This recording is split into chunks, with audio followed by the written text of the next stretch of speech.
অনুষ্ঠানের এই পর্যায়ে বক্তৃতা নিয়ে আসছেন কিতাব বিভাগের ছাত্র মোহাম্মদ নুরুল ইসলাম।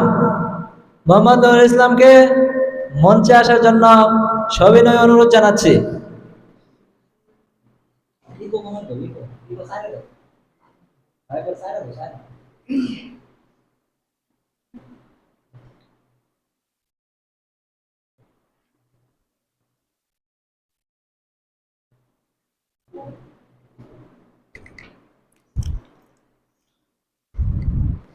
আসসালামু আলাইকুম ওয়া রাহমাতুল্লাহি ওয়া বারাকাতুহু।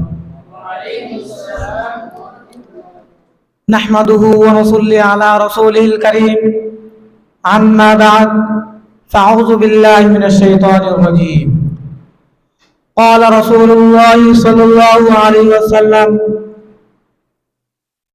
আদ-দাল্লু আলাল খায়রি কাফাআলি। জামিয়া ইসলামী মাদানিয়া কর্তৃক আয়োজিত আজকের এই সাপ্তাহিক সেমিনারে উপস্থিত সম্মানিত বিচারক মণ্ডলী এবং আমার সামনে প্রিয় ভাইরা, মহান আল্লাহ পাকের দরবারে লাখো কোটি শুকরিয়া যে আমাদেরকে এই দ্বীনি মারকাজে তলবে ইলম হিসেবে কবুল করেছেন। সকলে বলে আলহামদুলিল্লাহ।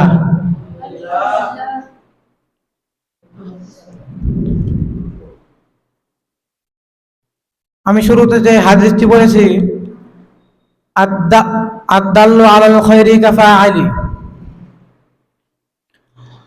যে ব্যক্তি কোনো ভালো কাজের পথ দেখায়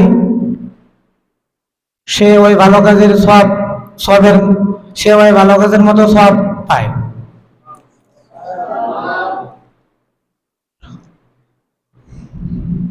ওয়া আখিরি দাওয়ানা আলহামদুলিল্লাহি রাব্বিল আলামিন।